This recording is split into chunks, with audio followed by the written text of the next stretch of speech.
So this is a typical prisoner of war story with four choices, 3 doors and one other choice.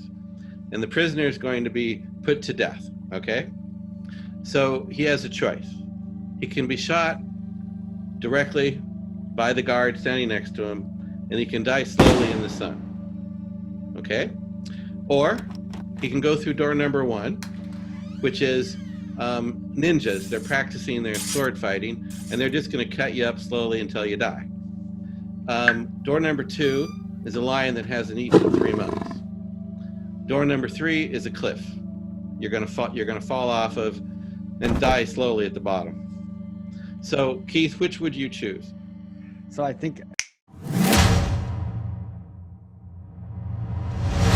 let's say somebody's right now, they're sitting here and they're watching this and they're thinking that I want to be more decisive. I want to get out of my own head a little bit. What do you recommend somebody do if they haven't had a chance to have a session with you in general, if they're struggling with feeling stuck? Okay, the first thing I recommend in this situation, and I've done this on the podcast that I've been doing with Ashley James, is I recommend a thing called the energy exchange.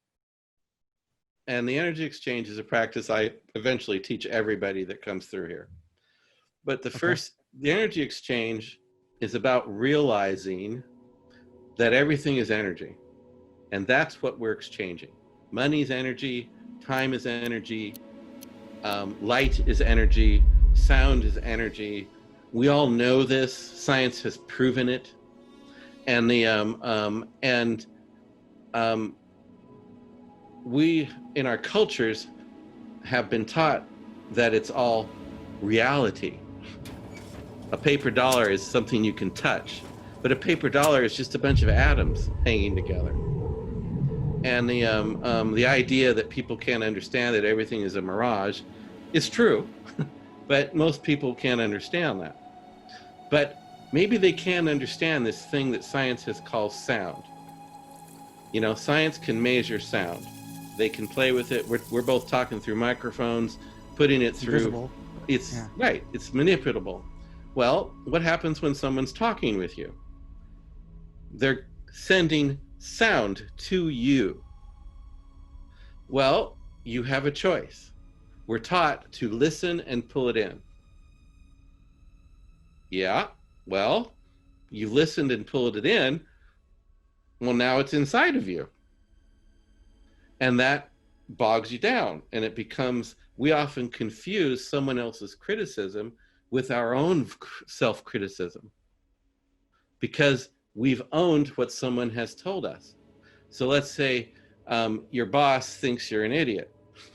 And he goes, John, you're an idiot. You can't do anything right. And he's a boss that you really respect, and you take it in, and your world starts to shrink. You take it in, and all of a sudden you're thinking, I'm an idiot, because it fits all the other things that you've struggled with in your whole life. And it affirms that you're an idiot. Or you can use your third chakra, which is between your belly button and your sternum. It's called your center of power. And you can be hit with John's words of, you're an idiot. And you can go, oh, that's John's opinion. That's not mine. And it's like you point all of that voice, all of that energy to your third chakra, and you send it back to him. Like with a ball or a rainbow or stars, whatever image you want to use. But right there, what you've done is you've gone from one-dimensional thinking, boss says I'm an idiot, to two-dimensional thinking, oh my God, I've done all these things wrong. I am an idiot. To suddenly, you're throwing it in your imagination. You're imagining that this thing you can't see with your eyes called sound, it's not yours. It came out of his mouth. And you're going to point it all and give it right back to him. You've just employed your artistic side of your brain. And it now is using 95% of your brain's thinking power to understand that John's the one speaking. John doesn't know your life. John has no place to say anything, and you've given it back to him. And if it comes up again in your head, instead of running it through your head, you send that ball of light back to John again. And if it comes up again, you do it again. And in other words, you accept John's thought in that he thinks you're an idiot because you did something that was maybe idiotic. But you can then separate out the personal attack from what's John really saying. John's really saying, dude, you did something wrong here. Can we teach you something new? Can you find someone to teach you? Can Sarah teach you? Can Mike teach you? Can I teach you something? Can we bring this all together to grow? So you've taken it from fight or flight to a full thought form, full brain power, and then you can learn and grow. But we don't do that. We take it in and we hold it. And then it becomes our own voice. It's not John's voice anymore. It's our own voice. And it stops us in our tracks. It makes us doubt our intuition. It makes us doubt what the guides and angels are giving us. Because we now have been told so many times that we're an idiot, we've accepted it, and we've become it. So the energy exchange is about realizing what is yours and what is theirs. And it's all governed by what we call hormones. And those hormones govern what comes out of our mouth. Now it also comes out our hands and comes out our eyes. That's called, and out of our brain. That's called light. And the our brain is a electric generator.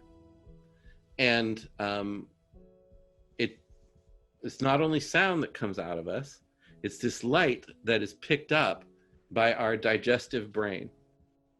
We have a brain material from the tip of our tongue all the way out the back door. And that brain material, they're studying it in the United Kingdom. They can even tell your personality from it, how you've been trained. Wow. What you were born with from this brain material. And we pull this light in through that brain material and pull it in, and it gives us a gut feeling. That gut feeling is real. And it has nothing to do with our other senses. It only has to do with the sense of touch. And that sense of light has to do with sense of touch. And it pulls it in. And we have a choice whether we accept that or we do not accept it. We can give that feeling back to a person as well. That is light working. Science can measure the light from our brain, can measure it from our eyes and from our hands. And they've gotten so good at it, they can actually read our brains now if they hook us up to the EEGs. Because each word has a certain frequency, and they can record the patterns and therefore read your mind. But this comes to us all the time. So we call it stupid human tricks. So someone's in a bad mood. They're throwing all this energy at you. They may be throwing their thought forms. So they're throwing their thoughts. They may be throwing their predatory energies at you. They can be throwing their past lives at you, and a myriad of other things. And you're, again, taking it in, and it makes you go into the red light response, where you're hunched over and feeling bad about yourself, instead of the upright response. And and it compounds the cultures of being imperfect, and causes us, again, more victim. So it just reaffirms that self-identity that you have with yourself from over the years, being told you're not right. There's a psychological phenomena which I can explain to you that kind of shows people how we fill in our blanks and why the energy exchange is so important. So it takes about 5 minutes to explain it, okay? So this is a typical prisoner of war story with 4 choices, 3 doors and 1 other choice. And the prisoner is going to be put to death, okay? So he has a choice. He can be shot directly by the guard standing next to him, and he can die slowly in the sun, okay? Or he can go through door number 1, which is ninjas. They're practicing their sword fighting, and they're just going to cut you up slowly until you die. Door number 2 is a lion that hasn't eaten in 3 months. Door number 3 is a cliff. You're going to fall off of and die slowly at the bottom. So, Keith, which would you choose? So I think we did this one. I think I chose the first one. So I already know the answer for now. Okay. I think it is 3 months. Yeah. Right. So most Getting people, shot. even some of them they'll pick the cliff. Sometimes they pick the lion, altruistically. They pick it because Right. their body Give will them at some least food. go to feed the lion. Right. Well, the fact is, when you were given the choice of a lion, everybody goes, lion hasn't eaten in 3 months. He's gonna be weak, but he's gonna attack me. He's gonna start eating me while I'm alive. But the truth is, if you weren't in 1 and 2 dimensional thinking, you would realize a lion that hasn't eaten in 3 months is dead. But your brain filled in the answer according to your fears, according to what people have convinced you through cultures, through behaviors, etc., to fill it in quickly so you can stay alive. This is an automatic thing in our brain. And we have to pull in the artistic side of the brain in order to make full decisions. If you would have drawn each of one of those out, you would have realized that lion was dead or at least too weak to eat you. And you would have picked out the lion. But the same thing happens to us all day long. Someone is telling us something, telling us we're an idiot, and we go into fight or flight. And we fill in the blanks. This is how crowds are controlled. This is how, partial information is given. The Bible is really a really good tool for this, because it gives partial information that can be interpreted 10,000 or 10 million or 10 billion different ways.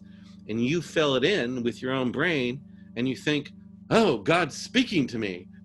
Well, really, it's your brain's reaction to the fear of death.